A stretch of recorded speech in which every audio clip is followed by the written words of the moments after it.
Bismillahirrahmanirrahim. Assalamualaikum warahmatullahi wabarakatuh.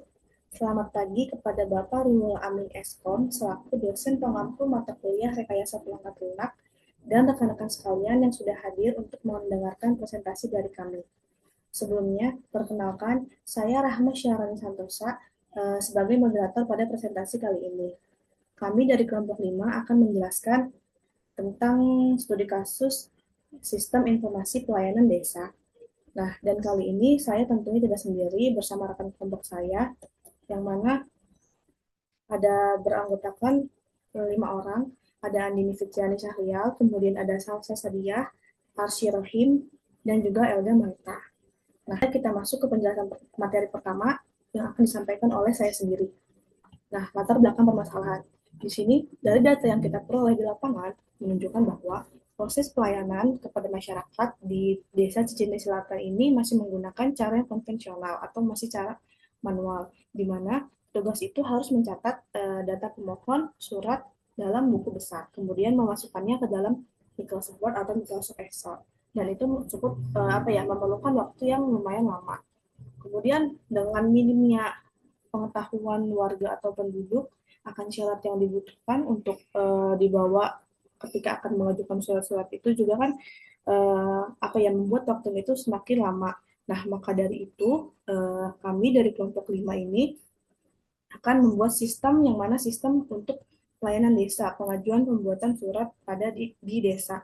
Nah, yang mana sistem ini nanti akan dilengkapi dengan syarat-syarat apa saja, kemudian kita bisa mengajukannya secara langsung tanpa harus memerlukan atau menunggu waktu yang terlalu lama. Karena kalau misalnya kita tidak ada sistemnya, kan kita misalkan sudah datang nih ke kantor desanya, nah kemudian persyaratannya kurang lengkap nih, kurang sesuai, maka kita akan balik lagi. Nah itu kan tidak efektif gitu waktunya, tidak efisien. Jadi itu akan memerlukan waktu yang sangat lama. Semoga dengan dibuatkannya website ini akan memudahkan penduduk atau warga yang ada di sekitar Desa Cicinde Selatan. Baik, selanjutnya materi selanjutnya itu akan dijelaskan oleh rekan saya. Halo, perkenalkan nama saya Andini Fitriani Syahrial dengan NIM 192480886 dari kelas 19 7AH07. Akan mempresentasikan tujuan. Sistem Informasi Pelayanan Desa atau SIPEDES memiliki beberapa tujuan utama diantaranya. Yang pertama adalah untuk memenuhi persyaratan dalam memperoleh nilai pada mata kuliah Rekayasa Perangkat Lunak. Yang kedua, dapat menjadi panduan bagi organisasi pemerintah desa dalam penerapan teknologi informasi. Dan yang ketiga, untuk menghasilkan sebuah website yang dapat membantu penduduk untuk dapat membuat pengajuan permohonan surat, melihat berita seputar informasi desa, dan membuat pengaduan yang dibutuhkan di Desa Cicinde Selatan. Bagi penduduk, SIPEDES memberikan manfaat signifikan dalam hal aksesibilitas dan efisiensi, seperti diantaranya adalah dapat mempermudah penduduk untuk melaporkan masalah-masalah yang terjadi di sekitar tempat tinggal penduduk. Dan yang kedua adalah mempercepat dan mempermudah pengajuan pembuatan dan menyerahkan syarat pengajuan surat-surat, di mana penduduk dapat mengunggah syarat-syarat yang diperlukan dalam pembuatan surat-surat tanpa harus datang atau pulang pergi ke kantor kelurahan.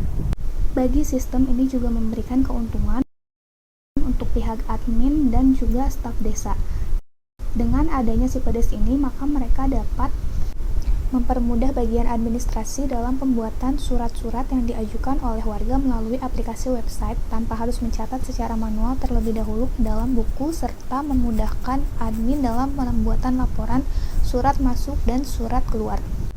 Juga bagi penulis atau tim pengembang, pembuatan SIPEDES ini memberikan pengalaman praktis dalam pengembangan sistem pelayanan administrasi desa berbasis teknologi, serta menambah pengetahuan dan wawasan mengenai prosedur pelayanan administrasi yang ada pada kantor kelurahan Desa Cicinde Selatan, mengetahui masalah yang terjadi, dan memberikan solusi, yaitu dengan membangun sistem informasi pelayanan desa berbasis teknologi informasi. Lalu deskripsi sistem atau proses bisnis, di mana sistem SIPEDES bekerja dengan langkah-langkah yang cukup sederhana dan juga terstruktur. Yaitu langkah pertama dalam membuat surat pengajuan, dengan penduduk harus melakukan registrasi terlebih dahulu. Setelah itu, penduduk dapat melakukan login untuk masuk ke halaman home website SIPEDES.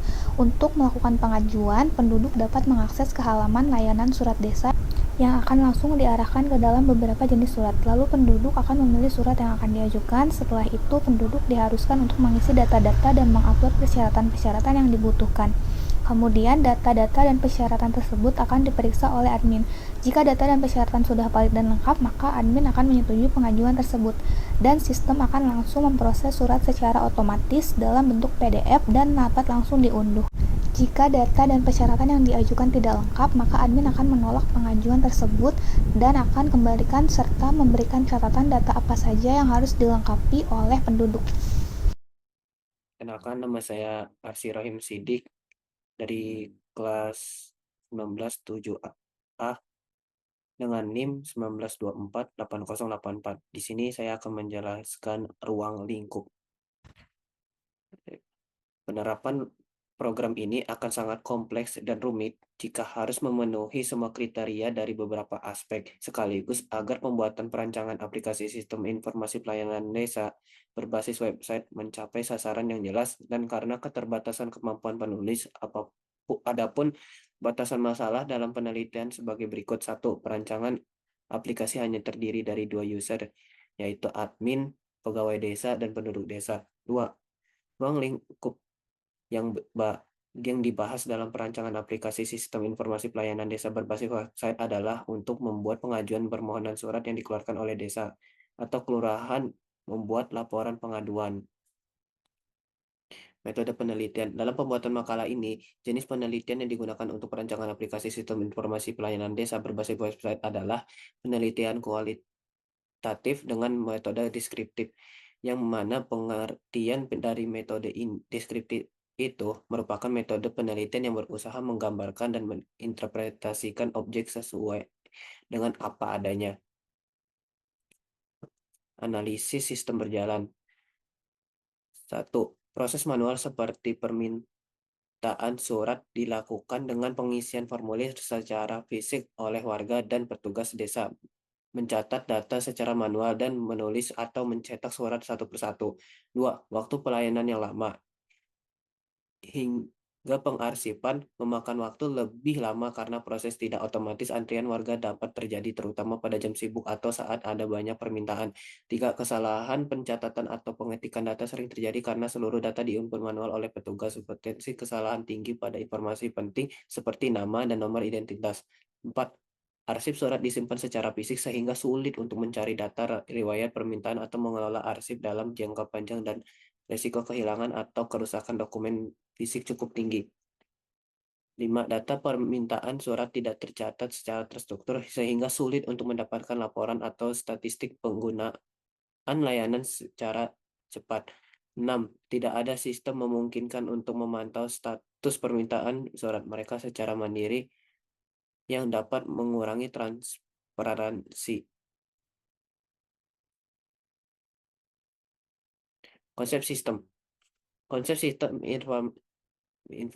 informasi yang digunakan untuk pelayanan desa dalam surat menyurat yang berbasis website menggunakan konsep desa online, yaitu di mana pemanfaatan teknologi informasi dalam proses pemerintahan memberikan pelayanan untuk meningkatkan efisiensi, efektivitas informasi dalam penyelenggaraan suatu pelayanan desa. Sebuah konsep desa online dan diimplementasikan pada sebuah desa yang siap menerima sebuah sistem informasi, pengolahan data yang terkomputerisasi dan terotomatisasi, sehingga dapat memberikan informasi yang tepat dan akurat.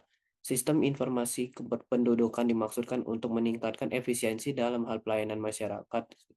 Sistem informasi pelayanan desa merupakan sistem berbasis web yang digunakan untuk mengelola proses pelayanan pembuatan surat menyurat. Saya Elga Mareta Anggraini dengan NIM 19248116. Di sini saya akan menjelaskan tentang use case diagram, activity diagram, dan sequence diagram. Pertama, saya akan menjelaskan tentang use case diagram. Pada sistem ini, di use case diagram terdapat dua aktor utama yang berperan, yaitu penduduk dan admin. Masing-masing memiliki tugas dan fungsionalitas yang berbeda. Ini ada use case diagram penduduk, di mana penduduk memiliki akses untuk melakukan beberapa tindakan, yaitu melakukan login, registrasi, mengajukan pembuatan surat, mencetak surat, membuat laporan pengaduan, dan melihat profil. Kemudian ada use case diagram admin. Admin juga memiliki berbagai peran penting, di mana admin dapat melakukan login. Setelah login, admin dapat melihat rekapitulasi semua surat pengajuan dan pengaduan. Admin juga dapat mengelola pengajuan surat dan mengelola pengaduan, melakukan verifikasi terhadap surat pengajuan, mengecek kelengkapan syarat pengajuan, dan dapat melihat profil.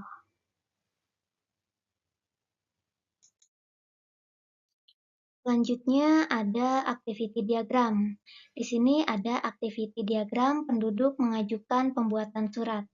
Pada tahap awal, penduduk memilih menu layanan surat untuk memulai proses pengajuan.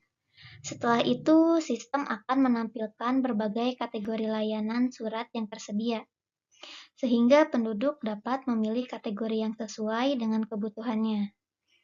Setelah kategori dipilih, sistem menampilkan formulir pengajuan yang harus diisi oleh penduduk dengan data-data dan persyaratan yang diperlukan. Penduduk kemudian mengisi formulir tersebut dan menekan tombol submit untuk mengirimkan permohonan pengajuan surat. Nah, setelah pengajuan dikirimkan, sistem akan menampilkan riwayat pengajuan pembuatan surat.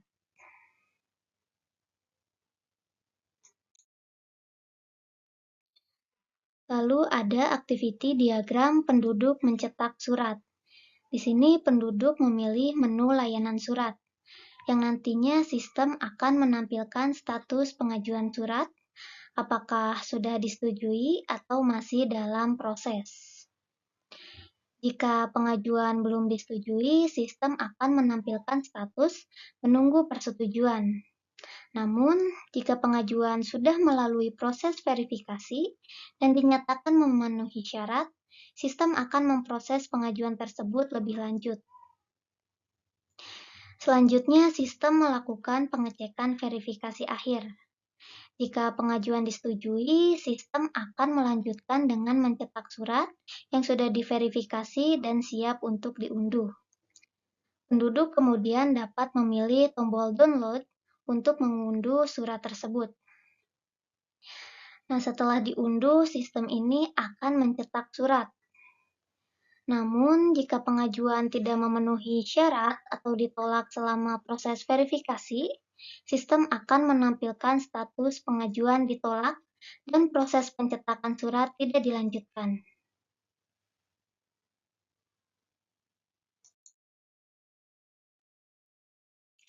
Lalu ada activity diagram admin verifikasi surat pengajuan. Dalam proses verifikasi, admin memilih menu pengajuan. Sistem kemudian menampilkan daftar pengajuan surat yang tersedia. Admin memilih jenis surat yang ingin diverifikasi dan kemudian memilih menu aksi pada jenis surat yang akan diverifikasi. Nanti sistem akan menampilkan detail pengajuan surat. Admin kemudian memeriksa kelengkapan persyaratan yang disertakan. Jika semua persyaratan sudah lengkap dan sesuai, admin memilih opsi terima untuk menyetujui dan memverifikasi surat. Setelah itu, sistem menampilkan status pengajuan surat telah terverifikasi.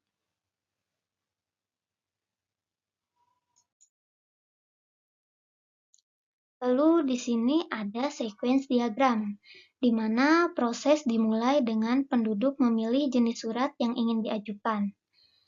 Nah, setelah itu sistem menampilkan form pengajuan yang sesuai untuk diisi. Penduduk kemudian memasukkan data yang diperlukan dalam form tersebut. Setelah form diisi lengkap, penduduk mengirim pengajuan tersebut ke sistem. Di sisi sistem ada penduduk controller yang menerima data pengajuan dan mencatatnya dalam daftar pengajuan yang tersimpan di sistem. Setelah dicatat, sistem menampilkan daftar pengajuan yang tersedia. Data pengajuan kemudian disimpan dalam bentuk detail pengajuan untuk diproses lebih lanjut oleh admin. Admin kemudian melihat daftar pengajuan yang masuk dan memilih pengajuan tertentu untuk diperiksa lebih lanjut. Nah, admin juga meminta detail pengajuan dan memverifikasi kelengkapannya. Dalam tahap verifikasi ini, admin memastikan bahwa data yang diajukan ini sudah sesuai dengan persyaratan yang sudah ditetapkan. Jika data tersebut ini lengkap dan juga valid, admin dapat menyetujui pengajuan tersebut. Namun, jika terdapat kekurangan atau ketidaksesuaian, admin ini akan mengembalikan pengajuan tersebut dengan catatan agar penduduk melengkapi data yang dibutuhkan. Setelah verifikasi selesai, admin atau sistem dapat melihat draft pengajuan yang telah diverifikasi dan menyimpannya sebagai arsip dalam sistem. Baik, di sini saya akan menjelaskan deployment diagram pada sistem informasi pelayanan desa.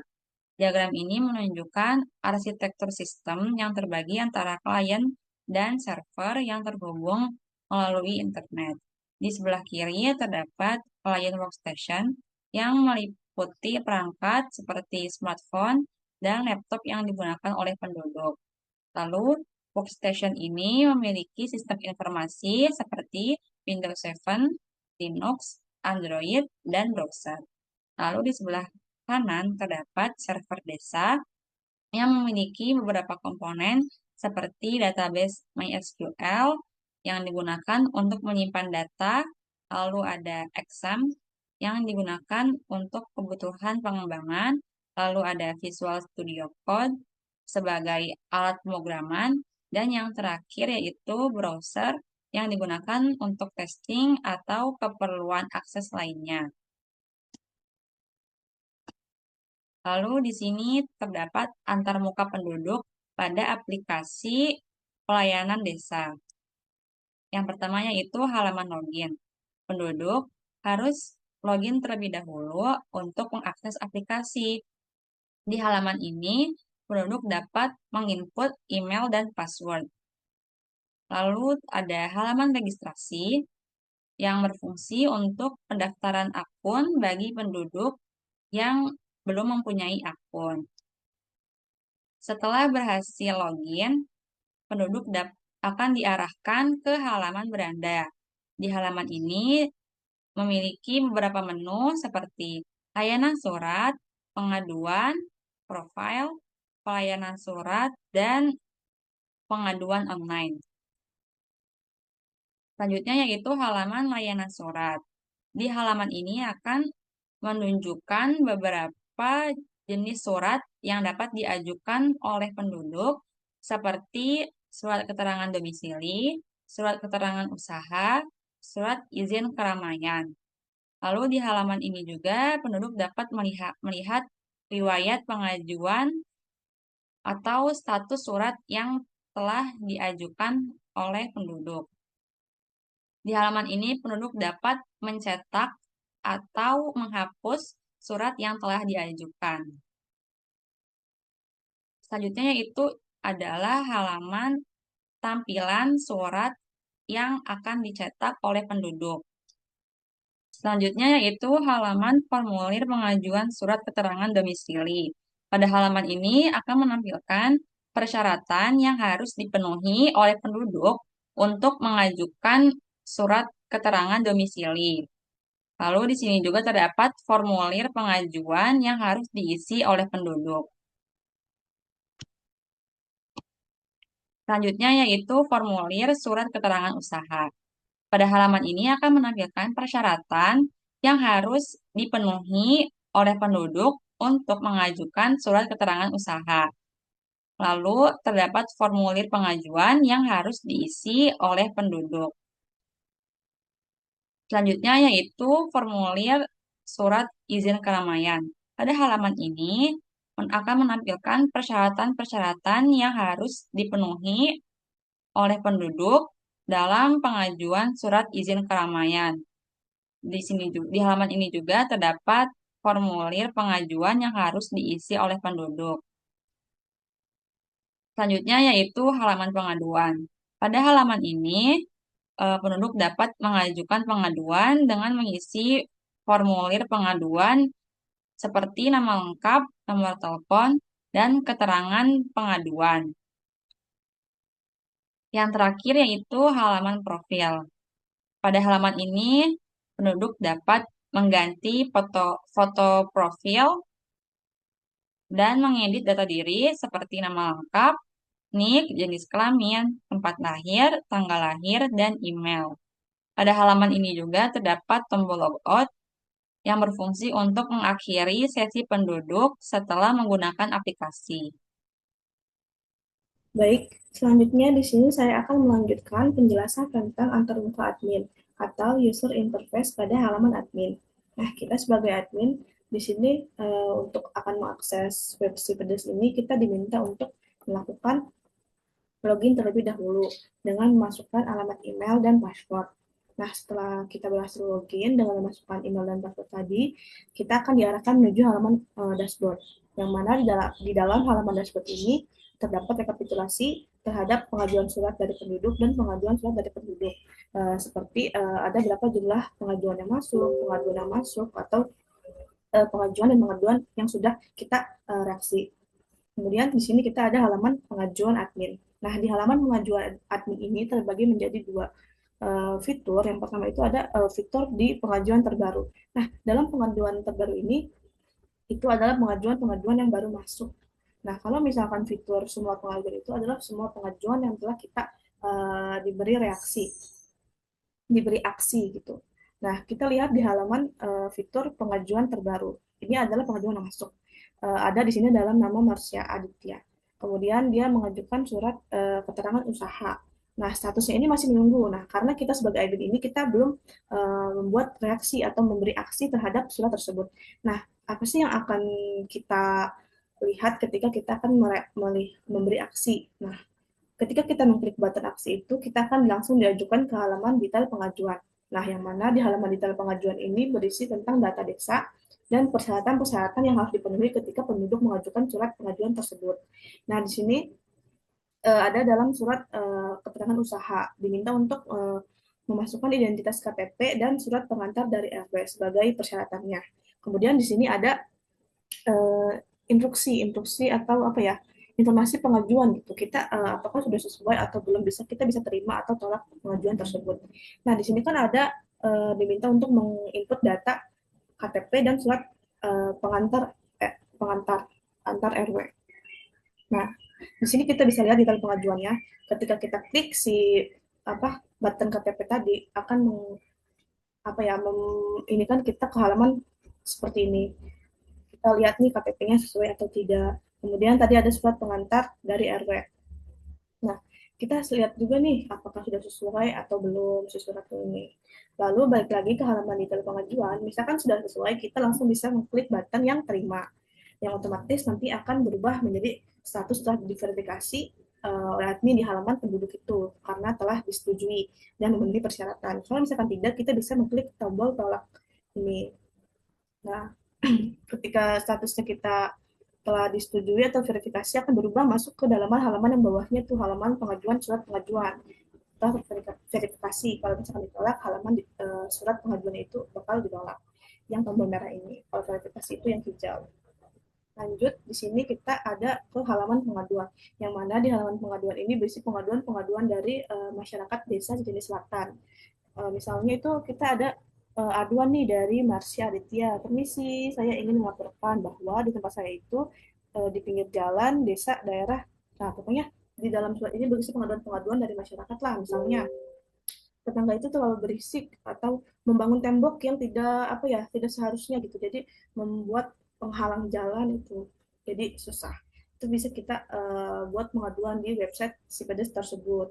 Nah, yang mana nanti pengaduan-pengaduan ini akan ditindaklanjuti oleh petugas atau pegawai yang ada di desa Cijenil Selatan tersebut. Lalu selanjutnya di sini ada halaman profile, yang mana tentunya di halaman profile ini berisi tentang data diri dan ada foto profile ini kita bisa update kapan saja, bisa kita ubah kapan saja. Kemudian lanjut di sini ada kesimpulan dari materi atau yang telah kami sampaikan tadi.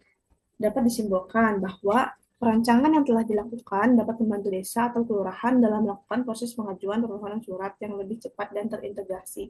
Tentunya dengan adanya sistem ini yang berbasis website akan memudahkan penduduk dalam desa Cipete Selatan ini dalam membuat pengajuan surat. Tentunya lebih cepat karena tidak memakan waktu yang cukup. Kita hanya mengajukan surat lewat website, bisa kita ke rumah, jadi kita tidak perlu datang langsung ke desa tersebut. Terus bisa mempercepat proses bisnis dalam pelayanan. Kemudian yang kedua ini ada program yang telah dibuat dilengkapi dengan akses yang telah disesuaikan dengan pengguna agar dapat menyimpan data dengan baik dan tidak dapat diakses oleh pengguna yang tidak terdaftar. Jadi ini tuh bisa diakses hanya untuk penduduk yang ada di desa Cicindi Selatan saja. Jadi tidak bisa diakses oleh masyarakat umum. Jadi yang tidak terdaftar itu kita tidak bisa sembarang akses. Nah, kemudian program yang dibuat ini bisa membantu atau membuat data-data itu lebih terorganisir atau terstruktur. Nah, jadi datanya juga kan seperti yang tadi kita dalam petugas itu kan harus memasukkan data satu persatu ke dalam Excel atau ke dalam buku besar. Nah, itu kan apa ya? Memungkinkan sebagian besar terjadinya kesalahan dalam pencatatan data tersebut. Nah, dengan adanya website ini, sistem pelayanan desa ini, maka bisa membuat data itu lebih menjadi terstruktur. Jadi meminimalisir adanya terjadi kesalahan dalam pencatatan data. Mungkin cukup sekian presentasi dari kelompok kami. Terima kasih kepada Bapak Ruhul Amin selaku dosen pengampu mata kuliah rekayasa perangkat lunak dan rekan-rekan sekalian yang telah menyimak presentasi dari kami hingga akhir. Saya kira diskusi pada materi kelompok kami yang saya sampaikan tentang rancangan sistem informasi pelayanan desa ini sudah cukup. Maka dari itu kata akhir yang dapat saya sampaikan, semoga dengan adanya perancangan pembuatan sistem pelayanan desa ini bisa bermanfaat bagi penduduk warga desa atau menginspirasi, memotivasi untuk adanya pembuatan website di desa-desa yang lainnya. Sekian dari kelompok kami. Akhir kata, wassalamualaikum warahmatullahi wabarakatuh.